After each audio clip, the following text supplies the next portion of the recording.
कितना निष्ठुर है समय। यदि प्रभु एक क्षण रुक जाते तो कम से कम माँ से भेंट तो कर पाते। कितने समय से वो उनकी प्रतीक्षा कर रहे थे। और माँ भी कितनी उत्साहित थी प्रभु से मिलने के लिए, पुत्र प्राप्ति की सूचना देने के लिए, अपनी प्रसन्नता प्रभु के साथ बांटने के लिए। परंतु कैलाश में महादेव को ना पाकर माँ को कितनी पीड़ा हुई होगी। प्रणाम स्वीकार कीजिए स्वामी।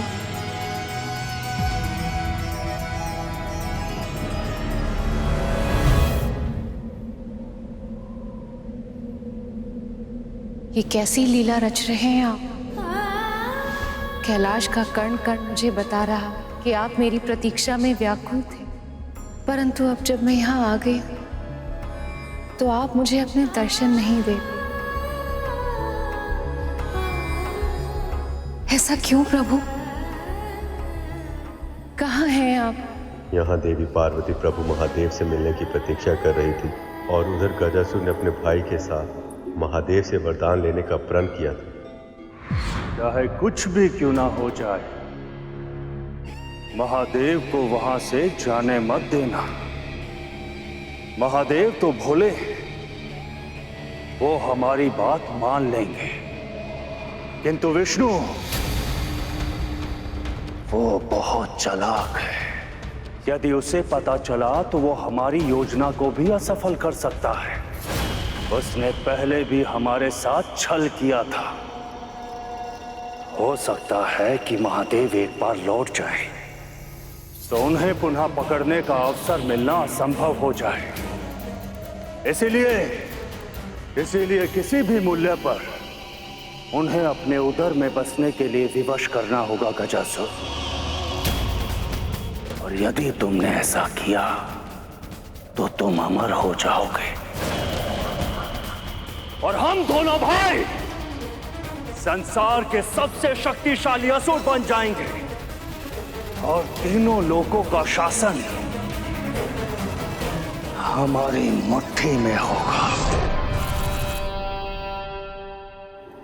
नंदी, महादेव कहाँ है? कैसे बताएं माता को कि प्रभु भक्त को दर्शन देने गए हैं। नमः शिवाय, ओम नमः शिवाय, ओम नमः शिवाय, ओम नमः शिवाय। ये रक्तम आकाश, ये तीव्र वेग से चलती आ रही, ये तो अशुभ के संकेत। ओम नमः शिवाय, ओम नमः शिवाय।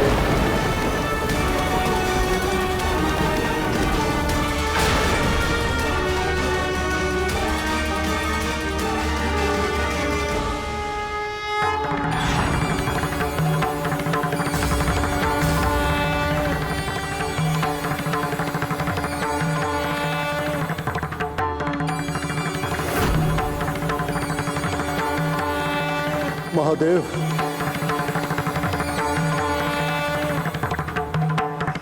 प्रणाम महादेव।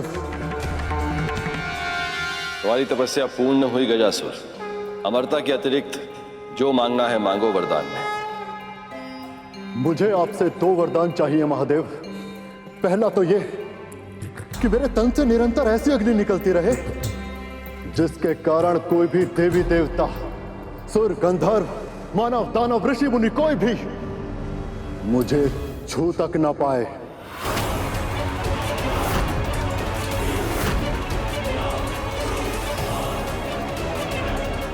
तथास्तु।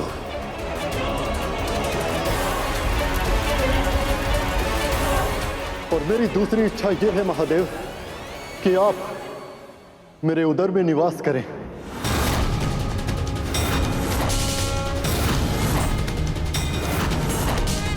अब से यही आपका निवास स्थान होगा प्रभु, सदैव सदैव के लिए।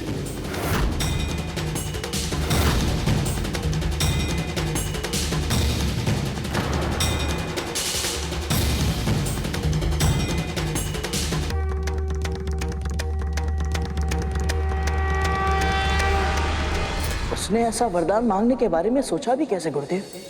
ये संपूर्ण सृष्टि महादेव के उदर में बसती है, इसीलिए तो माँ पार्वती ने हलाहल को प्रभु के कंठ के नीचे जाने से पहले ही रोक दिया था। यदि प्रभु ही किसी के उदर में चले गए तो इस सृष्टि का तो सर्वनाश हो जाएगा।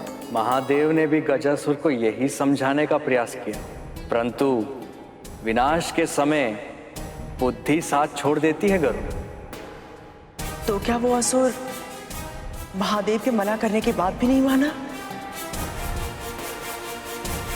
फिर क्या हुआ गुरुदेव? व्रत वो अनुष्ठान है गरुड़ जिसके माध्यम से भक्त भगवान को भी बांध देता है। जब ऋषि सूर्य के उदय होने से पहले अर्घ देने का अनुष्ठान करते हैं तो सूर्य देव को भी अपनी परिक्रमा पूरी करके ठीक समय पे उनके सामने प्रकट होना ही पड़ता है। यही नियम है। इसी अनुशासन से संसार का संतुलन सदा। गजासुर की इच्छा अनुचित अवश्य थी, पर तपस्या की शक्ति से बंधे महादेव उसे अस्वीकार नहीं कर सकते थे। पर हां, उन्होंने गजासुर से एक विनती अवश्य की थी। यदि यही तुम्हारी इच्छा है गजासुर, तो मैं उसे अवश्य पूर्ण करूंगा, परंतु तुम्हें मुझे समय देना होगा। बड़ी तपस्या के बाद आज देवी पार्वती कैलाश लौट रही है और मुझे वहां ना पाकर वो अत्यंत व्याकुल हो जाएंगे। सत्य तो यह है कि मैं भी उनसे मिलना चाहता हूं।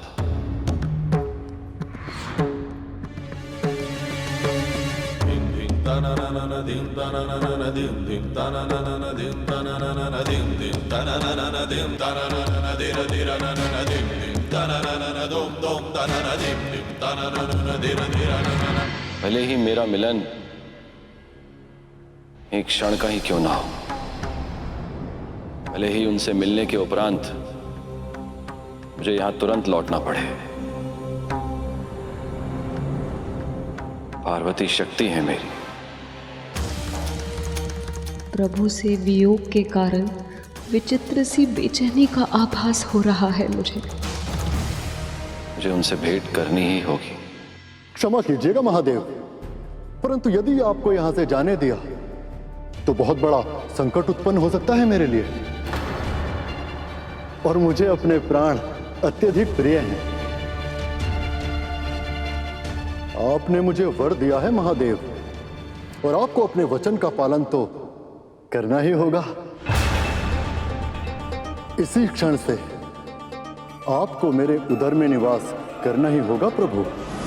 गजासुर की मांग सुनकर समस्त संसार में त्राही त्राही मच गई। सब यही सोच रहे थे कि यदि महादेव ने गजासुर की मांग पूरी कर दी तो पार्वती से शिव का मिलन कैसे हो पाएगा। जब मैं आपको पति के रूप में पाना चाहती थी तब मैंने आपके लिए 1 सहस्त्र वर्षों तक तपस्या की थी प्रभु। क्या मुझे पुत्र प्राप्ति के लिए इतनी लंबी प्रतीक्षा करनी होगी महादेव? मुझे क्षमा करना पार्वती, मुझे क्षमा करना पार्वती, मुझे क्षमा करना पार्वती, मुझे क्षमा करना पार्वती। कुछ बहुत ही अनुचित होने वाला है, बहुत ही भयंकर, बहुत ही विनाशकारी।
नंदी जी, माता को ये क्या हो रहा है?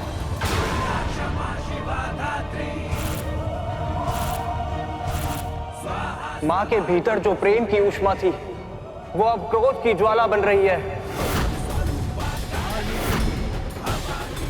माँ अपना रौद्र अवतार दुर्गा अवतार ले रही है।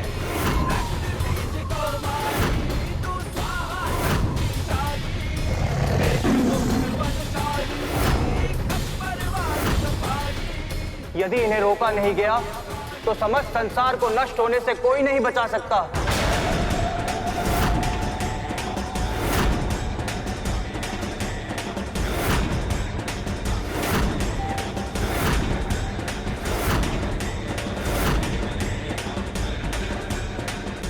ब्रह्मा विष्णु प्रकट हो।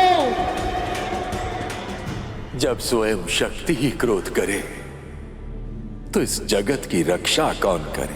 सखी पार्वती के क्रोध को शांत करने की क्षमता केवल महादेव में है, ब्रह्मदेव। और अब वही गजासुर के उदर में है। ऐसे में कौन शांत करा सकता है इन्हें? मैं नहीं जानता मैं इन्हें शांत कैसे करूं। हम सब साक्षी हैं। जब महादेव को देवी पार्वती का विरह सहना पड़ा था तो सभी प्राणी त्राही त्राही कर उठे थे। ऐसा तांडव हुआ था कि ये संसार विनाश के द्वार पर आ खड़ा था। देवी पार्वती भी महादेव की अर्धांगिनी है, उनकी शक्ति है। इसलिए जब इन्हें क्रोध आएगा तो वो क्या करेंगे ये मैं भी नहीं जानता।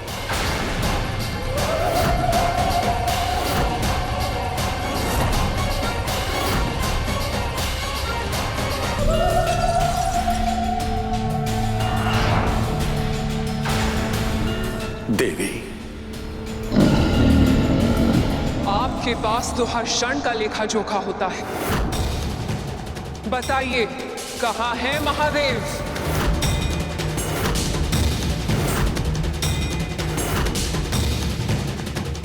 गजासुर ने भोलेनाथ से वरदान मांगकर उन्हें विवश कर दिया है देवी, और लिंग रूप में परिवर्तित करके अपने उदर में बसा लिया है।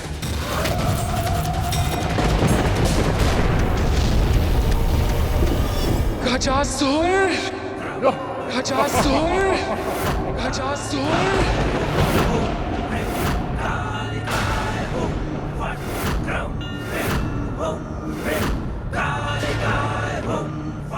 शांत हो जाइए देवी, क्रोध का त्याग कीजिए। इस संसार में सब आपकी ही तो संतानें, उनके बारे में सोचिए देवी। आपके इस रौद्र रूप से सब नष्ट हो जाएगा। शांत हो जाइए। कितने निष्ठुर हैं आप! आप तो इस संसार के संचालक हैं और फिर भी आपने मेरे साथ इतना बड़ा अन्याय कर दिया। मुझे मनवांछित वरदान तो दिया, पर मेरे पति की, अपने सखा महादेव की रक्षा नहीं की आपने।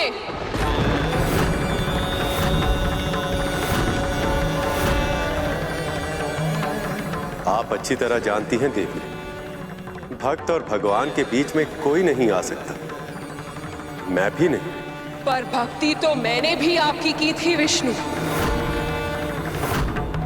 और आप मेरी भक्ति से प्रसन्न भी हुए थे। फिर मेरी इच्छा के विरुद्ध ये अवरोध कैसे आ गया? आप अच्छी तरह जानते हैं विष्णु, कि मैं और महादेव एक दूसरे के बिना अधूरे हैं। ना वो मेरे बिना जी सकते हैं और मेरा जीवन उनके बिना संभव नहीं है। ये भूल आपसे हुई है विष्णु, आपसे हुई है विष्णु, आपसे हुई है विष्णु, और अब आपको ही इसे सुधारना होगा, और अब आपको ही इसे सुधारना होगा।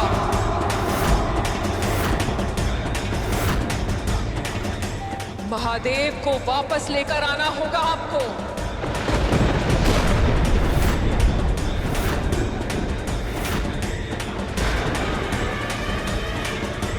देवी, मैं कैसे? क्यों और कैसे का उत्तर आप स्वयं खोजिए विष्णु, पर कब का उत्तर मैं आपको अवश्य दूंगी। मंगल स्नान के बाद मेरी पूजा समाप्त होने से पहले तक यदि महादेव मेरे पास वापस नहीं आए तो मैं आपकी प्रतीक्षा नहीं करूंगी। स्वयं उस गजासुर का वध करके अपने पति को मुक्त कराऊंगी मैं।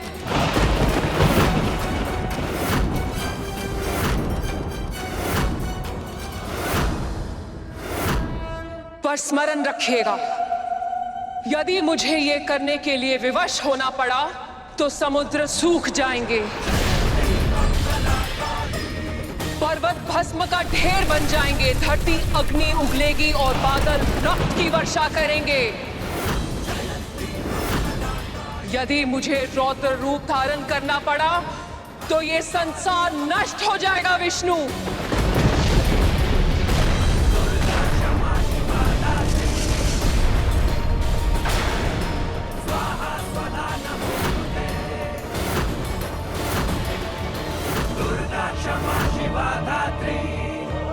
और ये आप भी जानते हैं कि मेरे उस अवतार के क्रोध पर महादेव की अतिरिक्त और कोई नियंत्रण नहीं पा सकता, स्वयं मैं भी नहीं।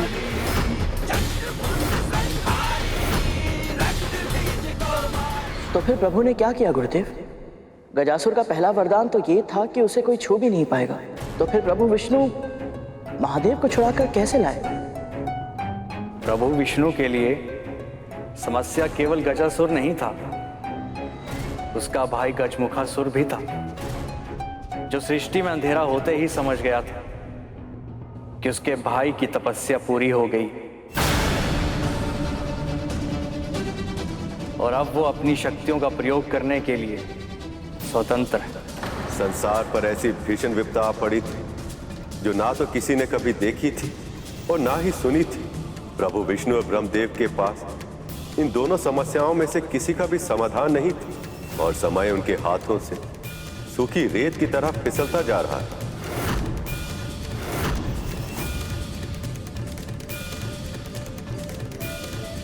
आप चिंता मत कीजिए देवी, प्रभु विष्णु ऐसा ही करेंगे।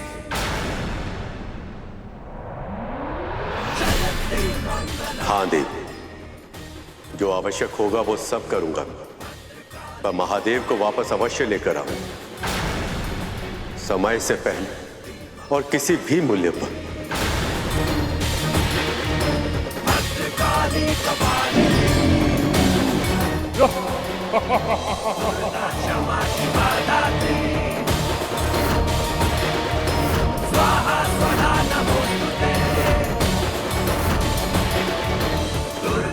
देवी पार्वती को मैंने वचन तो दे दी, किंतु गजासुर को मिले वरदान के कारण उसे हराना असंभव।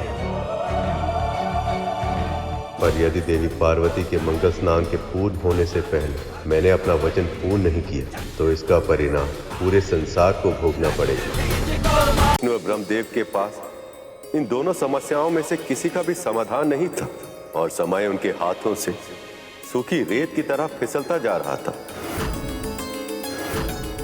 क्योंकि देवी पार्वती अपना मंगल स्नान आरंभ कर चुकी थी।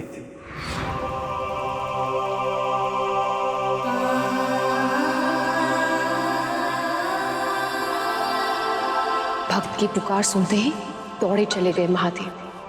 मैं मानती हूं कि तपस्या का मान करना महत्वपूर्ण होता है, परंतु एक पत्नी की प्रेम का सम्मान करना भी तो आवश्यक है। उन्हें आभास था कि मैं आने वाली हूं, फिर भी एक क्षण नहीं रुक पाए वो, और ना ही किसी ने उन्हें रोका। इस पूरे कैलाश पर ऐसा कोई नहीं है जिसे मेरी भावनाओं की चिंता हो, जिसके लिए मेरी इच्छाओं का मान रखना महत्वपूर्ण हो।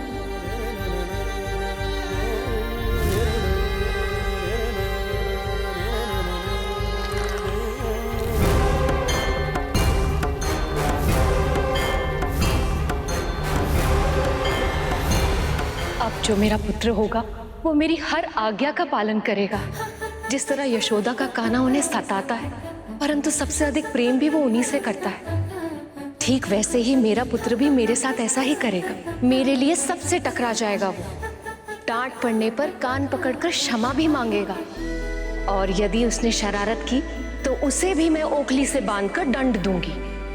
नहीं नहीं, मैं ये नहीं कर सकती, मैं उसे इतना बड़ा दंड नहीं दे सकती।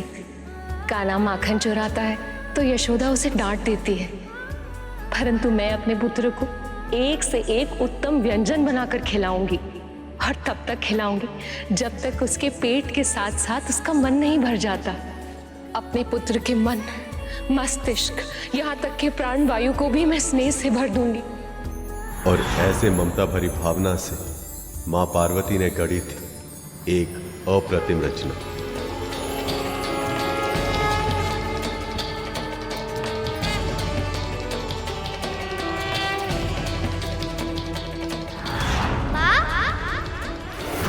अभी जो मैंने अनुभव किया, क्या था वो?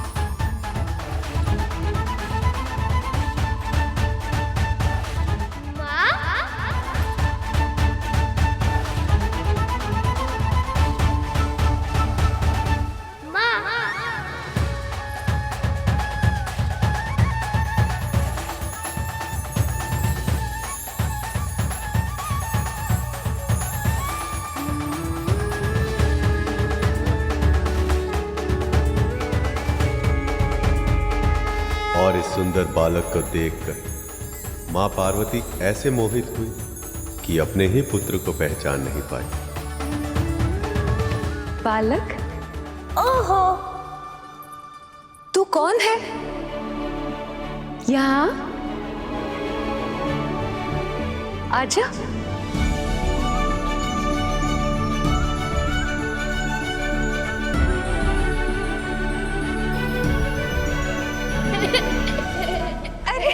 बालक, रुक तो। अरे बता तो कौन है तू? अपने नन्हे नन्हे पगों से यूं ठुमक ठुमक के मेरे हृदय में ही प्रवेश कर लिया तूने तो। रुक रुक जा।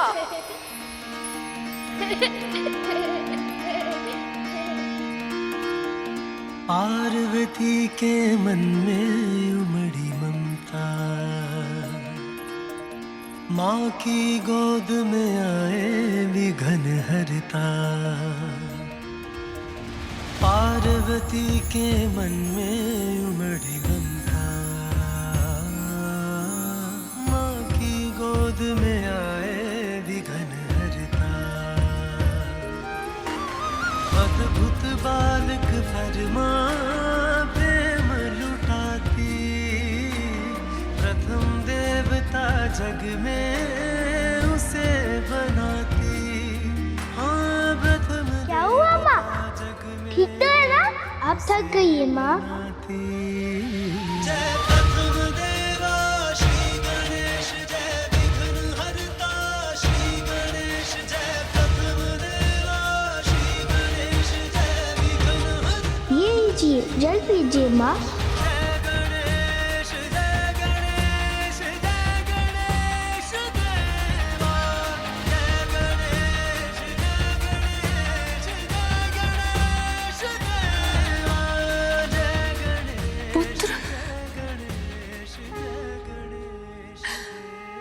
मेरा पुत्र।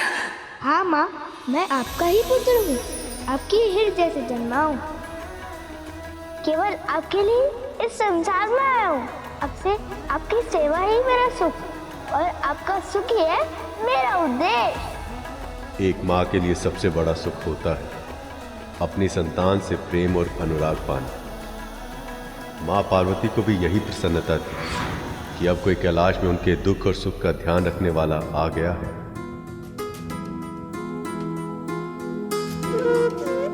माँ और पुत्र का मिलन तो सदैव ही सुखद होता है, तो फिर आप सभी माँओं की आंखों में आंसुओं का आभास क्यों हो रहा है मुझे? यही तो इस संबंध की विशेषता है गर्ग। वैसे तो देवी पार्वती शक्ति स्वरूपा महादेव के साथ अर्ध नारीश्वर है, अपने आप में हर तरह से संपूर्ण। किंतु जब एक स्त्री मां बनती, अपनी संतान को अपने वश से लगाती, तो उस समय उसे जिस पूर्णता, जिस सुख का आभास होता है, वो केवल एक मां ही समझ सकती है। इस पूरे संसार में एक स्त्री का अपनी संतान को जन्म देने से अधिक सुंदर, अधिक अलौकिक और कुछ भी नहीं कर। और गणेश तो केवल और केवल देवी पार्वती से ही उत्पन्न हुए थे। पर महादेव का क्या हुआ? वो तो अपने पुत्र के जन्म के समय ही उपस्थित नहीं रह पाए। हाँ गुरुदेव, प्रभु विष्णु ने तो वचन दिया था कि माँ पार्वती के मंगल स्नान के बाद उनकी पूजा समाप्त होने से पहले वो महादेव को ले आएंगे। तो फिर उन्होंने अपना वचन पूरा कैसे नहीं किया? गरुड़ सही प्रश्न पूछ रहा है। यही जिज्ञासा और इसका उत्तर ही गरुड़ को वो ज्ञान देंगे जिससे उसको भविष्य में लाभ होगा। गणेश का जीवन हर मनुष्य के लिए मार्गदर्शक होता है, और यही ज्ञान गरुड़ का भी मार्गदर्शन करेगा मेरा वाहन बनने में। प्रभु विष्णु के साथ साथ ब्रह्मदेव, देवराजेंद्र, नंदी, श्रृंगी और अन्य शिवगण भी इसी पहेली में उलझे थे, जब अपने प्रभु की समस्या का समाधान करने के लिए देव ऋषि नारद वहां आए। नारायण नारायण। महादेव को अपने उदर में बसाकर गजासुर स्वयं को अमर समझने लगा है प्रभु, और उसने घोषणा की है कि अब वो तीनों लोकों का स्वामी है। आज अपना राज्याभिषेक कर रहा है वो, जिसमें उसने स्वर्ग की अप्सराओं और गंधर्वों को गायन के लिए आमंत्रित किया है। यदि देवराज ने इस आमंत्रण को अस्वीकार कर दिया तो इसे वो अपनी सत्ता की चुनौती समझेगा और कल ही स्वर्ग पर आक्रमण कर देगा। नारायण नारायण। प्रभु, यदि ऐसा हो गया तो स्वर्ग को बचाना असंभव होगा, क्योंकि जब तक उसके उदर में महादेव विद्यमान है, उसे हराना संभव ही नहीं है। प्रभु, अब हम क्या करें प्रभु? जिसे आप समस्या समझ रहे हैं देवराज, वही तो अवसर। यदि गजासुर चाहता है कि कला का प्रदर्शन हो, तो अब ऐसा ही होगा।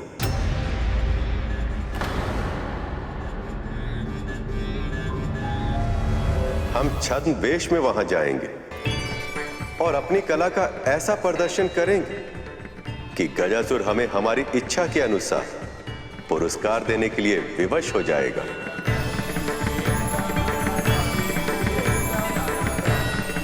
आपकी योजना अद्भुत है, अद्भुत है प्रभु, अद्भुत।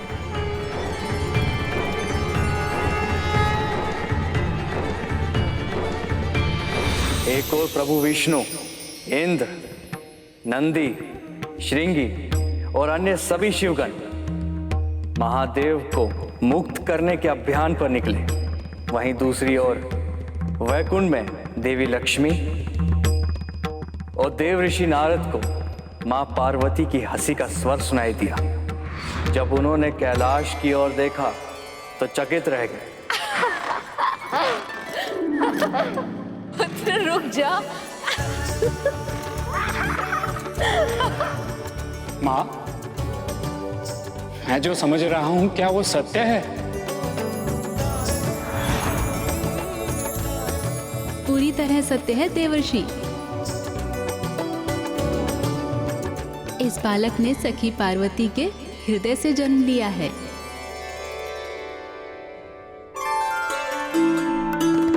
उनकी इच्छा अनुसार। ये भी प्रभु नारायण के श्री कृष्ण अवतार की तरह नटखट और मनमोहक है। सत्य सखी, फिर तो इस बालक को मैं निकट से देखूंगी।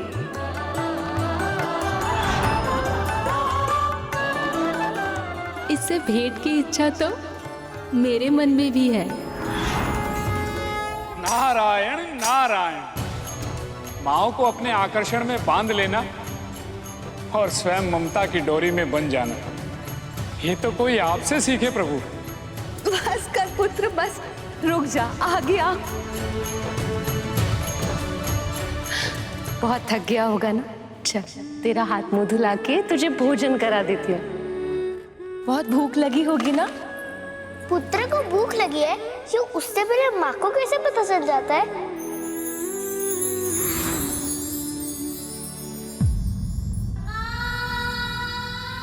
ले गरुड़, भूख लगी होगी ना? भर पेट भोजन करना। बढ़ते तन को पोषण की आवश्यकता होती है। मेरी माँ को भी ऐसा ही आभास होता है। हर माँ का हृदय, चाहे वो माँ पार्वती हो या मेरी माँ विंता, सबका हृदय एक समान होता है। पुत्र, सभी माताएं गणेश के पास पहुंची।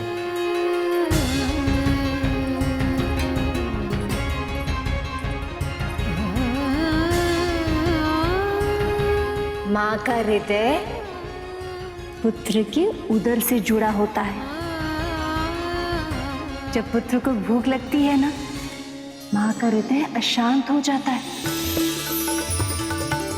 फिर माँ को ज्ञात हो जाता है कि पुत्र को भूख लगी है। समझे? बात तो आपने अच्छी गई, पर अब है कौन? अरे पुत्र, ये आपकी प्रिय मामी जी हैं, देवी लक्ष्मी। प्रणाम करो। प्रणाम मामी जी। सदा समृद्ध रहो।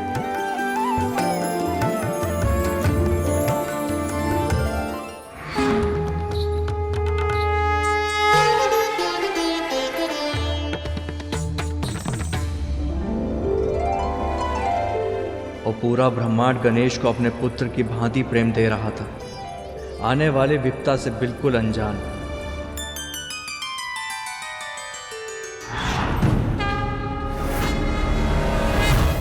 आप सब कौन है? हम तुम्हारी माँ। आओ पुत्र, निकट आओ। आओ पुत्र, हमारे पास आओ।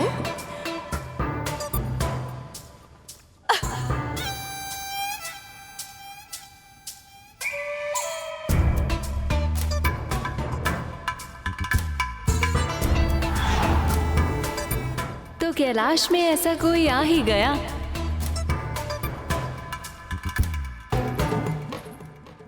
जो महादेव का नहीं, देवी पार्वती का भक्त है। बधाई हो देवी, आपकी तपस्या का फल आपको मिल ही गया। आपने जैसी कल्पना की थी, बिल्कुल वैसा ही पुत्र मिला है आपको। पुत्र, आगे आओ। सच, ये तो मेरी कल्पना से भी अधिक मनमोहक है।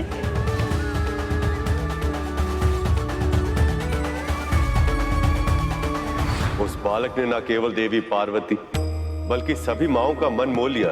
उधर प्रभु विष्णु कथावाचक का छद्म वेश धारण करके देवराज इंद्र, नंदी, श्रृंगी और अन्य शिव गणों के साथ गजासुर की राजसभा के निकट जा पहुंचे। माता पार्वती से किया वचन निभाने और महादेव को गजासुर के उदर से निकालने। वो देख रहे हैं आप सब, वही है गजासुर का स्वर्ण महल।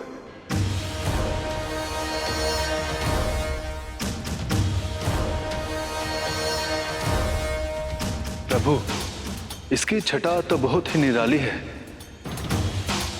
हाँ प्रभु, ऐसे स्थान पर हमें प्रवेश कैसे मिलेगा?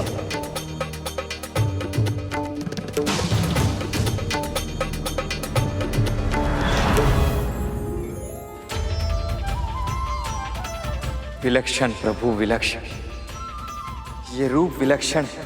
बस अब यही आशा है प्रभु कि जिस कार्य की सिद्धि के लिए ये रूप धारण किया है वो पूरा हो जाए।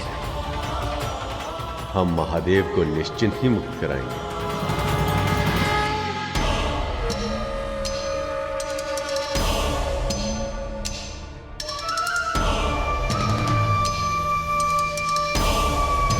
गजमुखासुर प्रश्न पूछे तो मौन रहना बुद्धिमानी नहीं होती।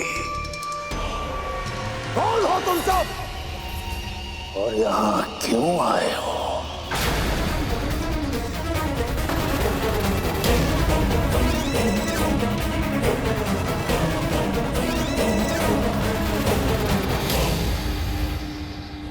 हम महादेव को मुक्त कराने आए, किंतु ये बात तुझ मूर्ख को समझ नहीं आएगी गजासुर। हम सब कथावाचक हैं महाराज। भोले भंडारी महादेव के गुणगान करके अपना जीवन यापन करते हैं। जब हमने सुना कि यहाँ महादेव के सबसे बड़े भक्त का अभिषेक हो रहा है तो हमें लगा कि यहाँ महादेव की जीवन की कथा शिव कथा कहने से अधिक सौभाग्य और क्या हो सकता है।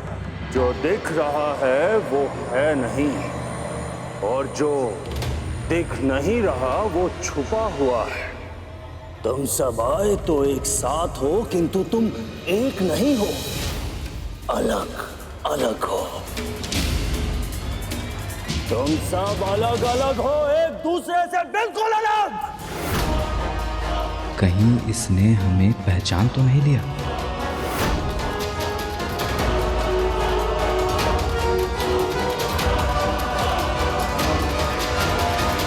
आप सही कह रहे हैं महाराज, हम सब अलग अलग ही हैं।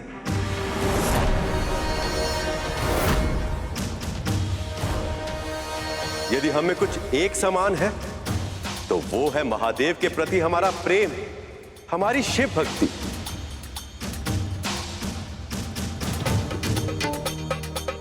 अब आप ही बताइए, इससे अधिक महत्वपूर्ण और क्या हो सकता है? तुम सब सत्य कहा तुमने, परंतु अब कहते ही रहोगे या कुछ सुनाओगे भी? शिव कथा सुनने के लिए अत्यधिक आतुर हूं मैं।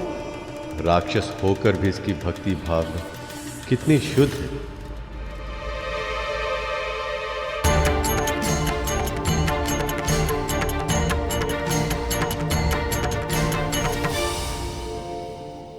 बड़ा विचित्र जग का शासन, बड़ा विचित्र विधान।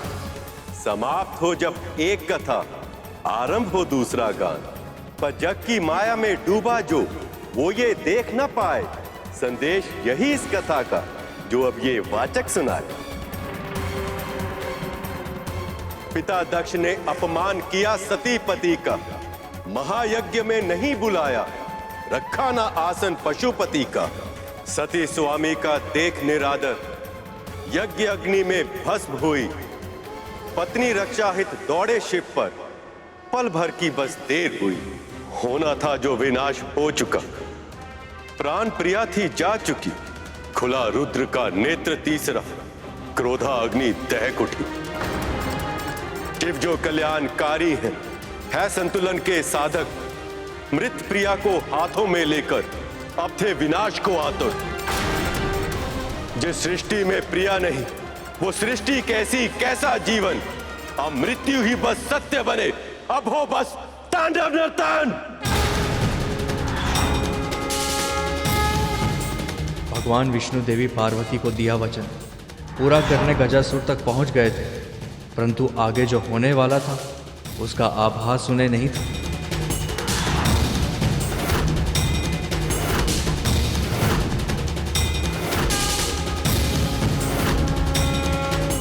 एक ओर प्रभु विष्णु अपनी योजना को सुदृढ़ कर रहे थे, तो दूसरी ओर मां पार्वती और उनके पुत्र के बीच स्नेह संबंध का सूत्र और भी सुदृढ़ होता जा रहा था। आप सब मेरे पुत्र के जन्म के शुभ अवसर पर मेरी प्रसन्नता को साझा करने आए, इसके लिए मैं आप सबको बहुत बहुत धन्यवाद कहती हूँ।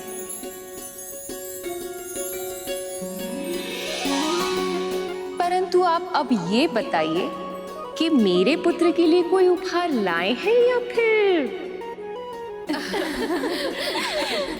लाए हैं पुत्र।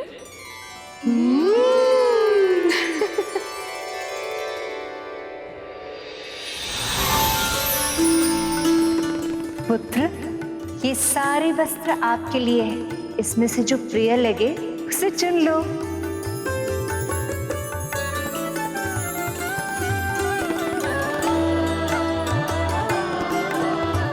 आप सही माताओं का धन्यवाद, पर मुझे तो मेरी ही माँ के दिए हुए वस्त्र ही सबसे प्रिय लग रहे हैं।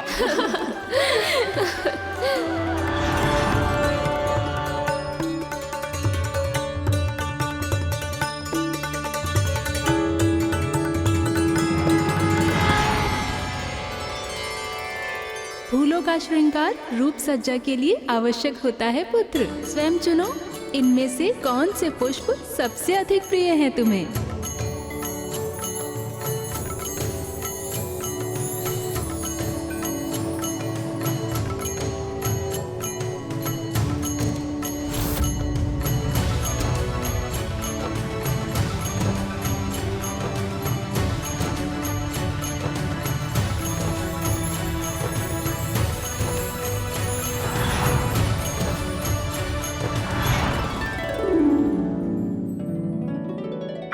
माताओं का धन्यवाद, पर मुझे तो मेरी माँ के दिए हुए लाल फूल ही सबसे प्रिय लग रहे हैं।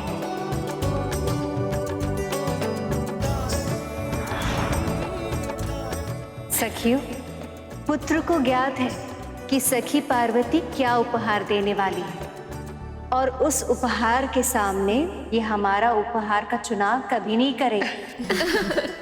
इसलिए क्यों ना हम कुछ ऐसा करें जिससे कि पुत्र को ज्ञात ही ना हो कौन सा उपहार किसका है।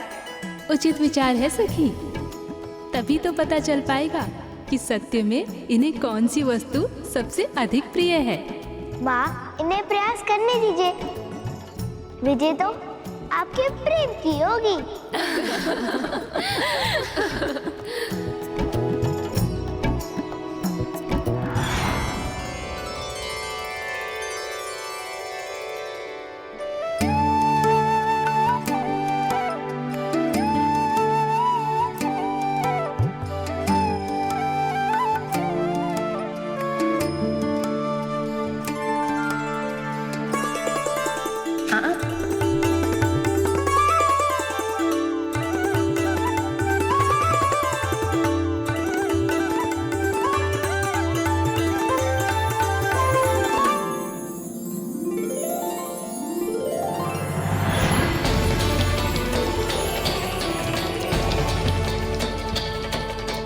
पकवान की सुगंध है।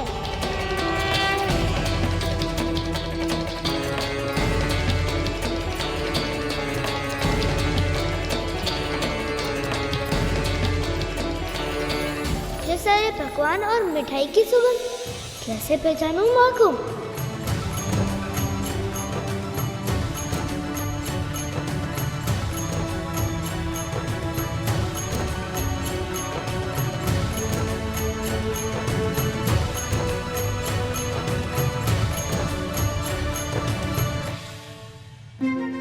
हलवा, गाजर का हलवा, पर मुझे तो मेरी माँ के हाथ के बने हुए ही चाहिए।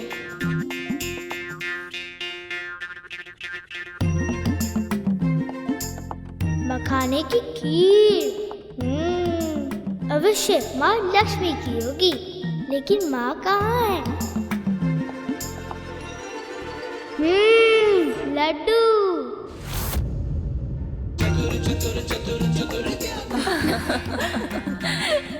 एक माँ और पुत्र का बंधन अनूठा होता है। आंखों में पट्टी बांधकर पुत्र गणेश को माँ पार्वती का आभास हो गया, जैसे एक नवजात शिशु अपनी माँ का स्पर्श पाते ही चुप हो जाता है, वैसे ही बाल गणेश के लिए माँ का स्पर्श, उनकी भेंट, उनका आदेश सर्वोपरि था। मान गए पुत्र तुम्हें। तुम्हारी माता के साथ तुम्हारे संबंध सूत्र सच में बहुत प्रगाढ़ हैं। या कहना चाहिए कि तुम अपनी माता के भक्त हो। आप सब जो भी रहे, पर एक सत्य ये भी है कि मुझे बहुत जोर से भूख लगी है और आप सबने जो उपहार दिए उसे मैं वैध थोड़ी ना जाने दूंगा। सब कुछ खाऊंगा मैं। बस बस पुत्र, अब तू विश्राम कर ले, थक गया होगा। नहीं माँ, मैं आप सबके साथ समय व्यतीत करना चाहता हूँ।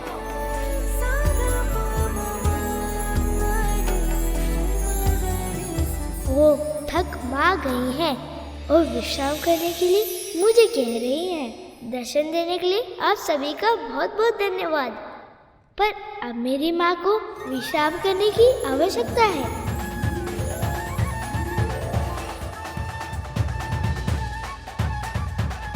इतनी चिंता करता है मेरी, इतना ध्यान रखता है। ऐसा ही तो पुत्र चाहा था मैंने। मेरी इच्छा पूरी हो गई, परंतु प्रभु को हमारे पुत्र से मिलाने की प्रतीक्षा नहीं की जा रही मुझसे। कैलाश में देवी पार्वती को लग रहा था जैसे इस पुत्र ने जन्म लेते ही उनके सब दुख हर लिए, और उधर पाताल में प्रभु विष्णु गजासुर के सामने महादेव और देवी पार्वती का प्रसंग सुनाकर महादेव को गजासुर के उदर से निकालने का प्रयास कर रहे थे। शिव की पीड़ा असहनीय थी। प्रिया से अनंत विरह की वेदना उनके तन के कण कण से क्रोधाग्नि बनकर फूट रही थी। साक्षात मृत्यु नृत्य कर रही थी। मानो ऐसा लग रहा हो जैसे हर बीते क्षण के साथ प्रलय निकट आ रही थी। महादेव का संताप विनाश का उद्घोष बन चुका था। संसार का संहार होने ही वाला था। उन्हें रोकना आवश्यक था, किंतु किसी को यह आभास तक नहीं था कि इस असंभव कार्य को संभव कैसे बनाया जाए। तब संसार के संचालक विष्णु सामने आए और उन्होंने कुछ ऐसा किया जो अकल्पनीय था। क्या क्या किया विष्णु ने? अपने सुदर्शन चक्र से उन्होंने देवी सती के मृत तन के 52 भाग कर दिए। वो 52 भाग भारतवर्ष के विभिन्न स्थानों पर जाकर गिरे, जिनसे बने 52 शक्ति पीठ। वही शक्ति पीठ जो देवी सती के प्रखर और प्रेम पूर्वक जीवन के ज्वलन स्मृति चिन्ह के रूप में आज भी विद्यमान है। उधर विष्णु के कल्पनातीत कार्य के बाद महादेव ने अपना तांडव तो रोक दिया और उससे संसार की रक्षा भी हो गई, किंतु महादेव का हृदय अब भी शोक से व्याकुल था।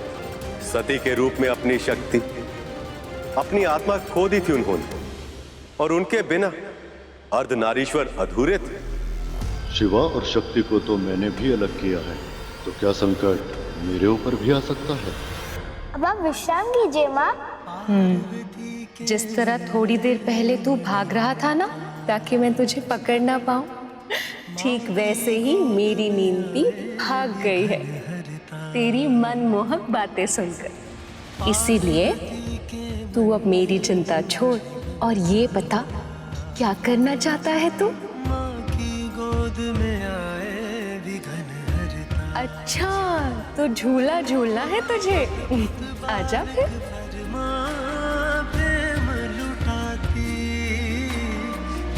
अब बैठिए माँ। अरे अरे पुत्र तो तू है, झूला तो मुझे झूलाना चाहिए, तुझे बिठाकर, नहीं तो तू थक जाएगा ना। आपकी सेवा करके मैं थक जाऊं, ऐसा कभी भी नहीं होगा। नारायण नारायण, आपका पुत्र तो बहुत ही विलक्षण है माँ। ये तो केवल आपके ही सुख के बारे में सोचता रहता है। प्रणाम देवर्षि। प्रणाम देवर्षि।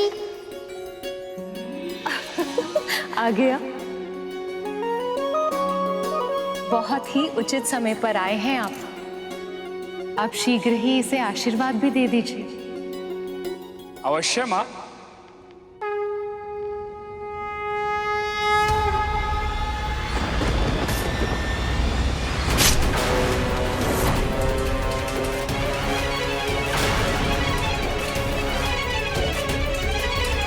ये क्या आभास हुआ मुझे?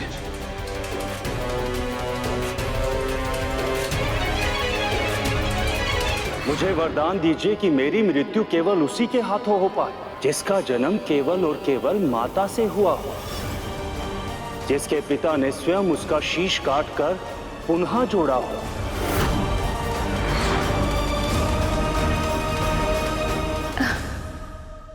क्या हुआ देवश्री?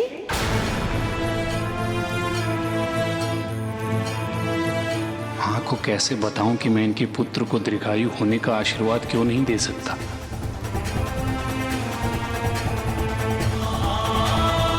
किस सोच में पड़ गए मुनिवर? यही कि माँ, इस बालक का जन्म जितना विशेष है, इसका जीवन भी उतना ही विशेष है। और मुझे पूरा विश्वास है इसकी जीवन यात्रा बहुत ही रोचक और दीर्घ होगी। नारायण नारायण। अब क्षमा कीजिएगा मां, मुझे जाना होगा।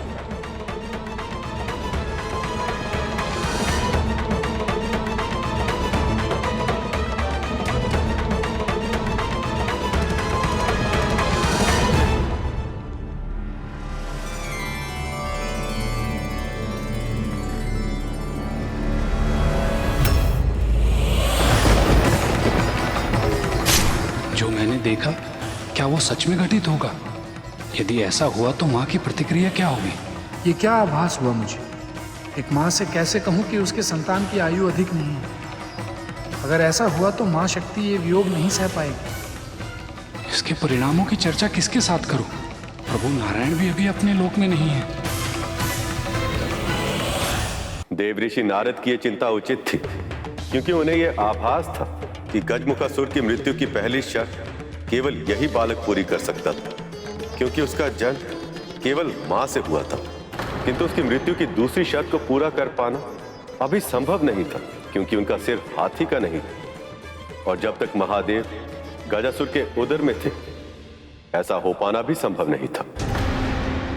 आपके कहने का अर्थ यह है गुरुदेव, यदि महादेव गजासुर के उदर में रहते तो संसार संकट में आ जाता, और यदि बाहर आ जाते तो उनके पुत्र के प्राण संकट में पड़ जाते।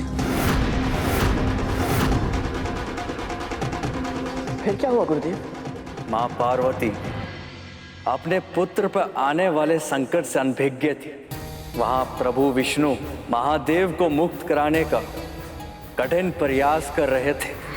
जैसे विक्षिप्त हो गए ऐसे अपनी प्रिया की स्मृति में खोकर जोगी बनकर वन वन भटकने लगे।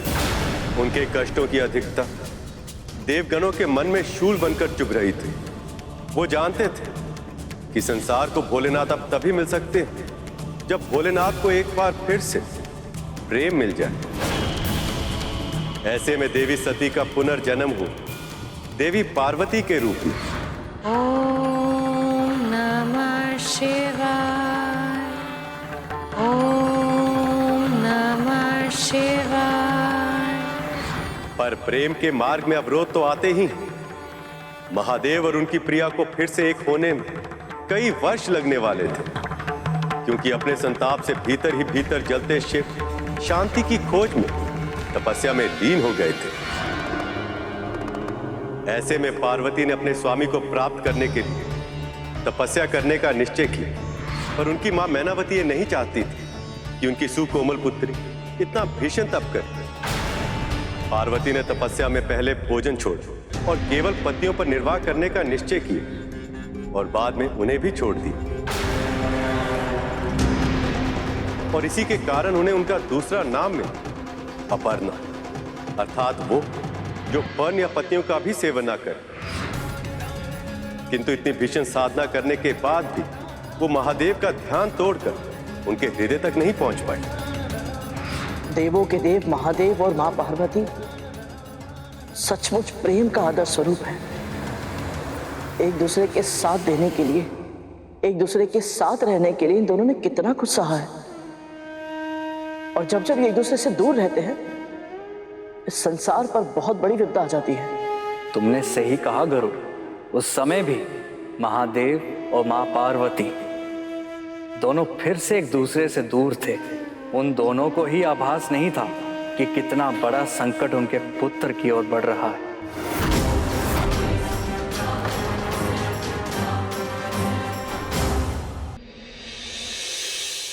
बहुत ही सुंदर रूप पाया है उसने, सलोना सा मुख, नटखट इतना कि पूछे ही मत। उसके हृदय में अपनी माँ के लिए इतना सम्मान, इतना प्रेम, इतनी भक्ति कि संसार की कोई भी माँ उस पर बलिहारी जाए। मैं सच कह रही हूँ स्वामी, उसे एक बार देखते ही कोई भी व्यक्ति अपनी सारी चिंताएं भूल जाए। इतना मनमोहक है वो पार्वती नंदन। बस कीजिए देवी, और मत बताइए उस बालक के बारे में। आपके वर्णन मात्र से ही उस बालक को देखने की इच्छा हमारे मन में और प्रबल होती जा रही है।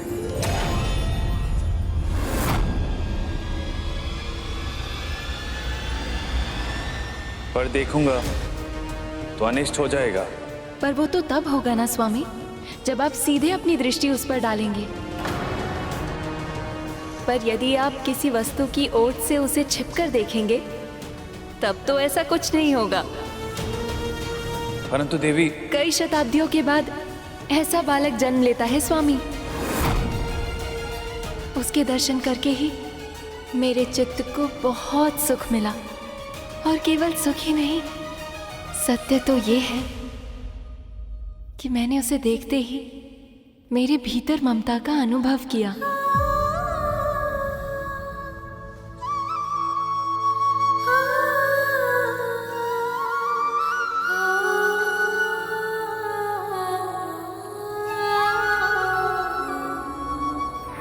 माँ,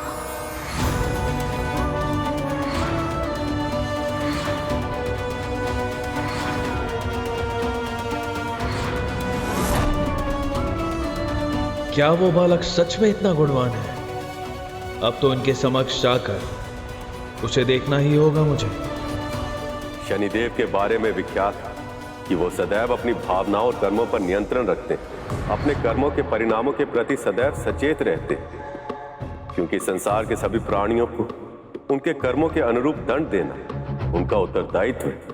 पर इस बालक के बारे में जानकर वो भी स्वयं को रोक नहीं पाए। किंतु जिस शनि की दृष्टि से सारा संसार बचता है, वह स्वयं बाल गणेश की एक झलक के लिए कैलाश की ओर बढ़ रहे हैं। किंतु नारद अभी भी गणेश को देखकर भविष्य की चिंता में थे। वो दृश्य विधाता की किसी बड़ी योजना का भाग है या फिर अनिष्ट का संकेत?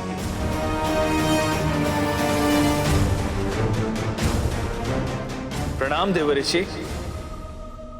प्रणाम शनिदेव। आप कैलाश से आ रहे हैं ना? क्या माँ पार्वती का पुत्र सच में बहुत विशेष है? वो संसार के सभी बालकों के गुणों को अपनी कल्पनाओं के सांचे में ढालकर उसका सृजन किया है माँ ने। वो मनमोहक है, सम्मोहक है, मधुर वाणी, विशाल आंखें, लंबी लंबी भुजाएं और उत्तम विचारों की मूर्ति है वो। इस पूरी सृष्टि में भला उस बालक से अधिक विशेष और कौन हो सकता है? देव ऋषि की बातों ने मेरा संकल्प और भी दृढ़ कर दिया। धन्यवाद महर्षि। नारायण नारायण।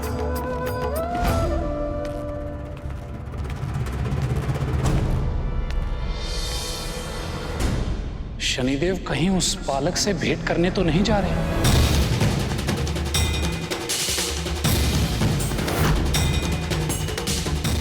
क्या उस बालक पे सच में कोई संकट तो नहीं आने वाला है? और मैंने शनिदेव को उस बालक के बारे में बताकर उचित किया या अनुचित?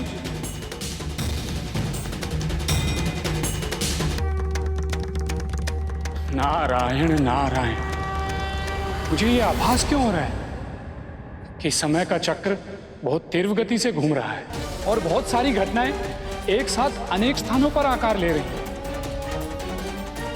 ये स्थिति कोई सामान्य स्थिति नहीं हो सकती। निश्चित ही कुछ बहुत बड़ा होने वाला है। पर क्या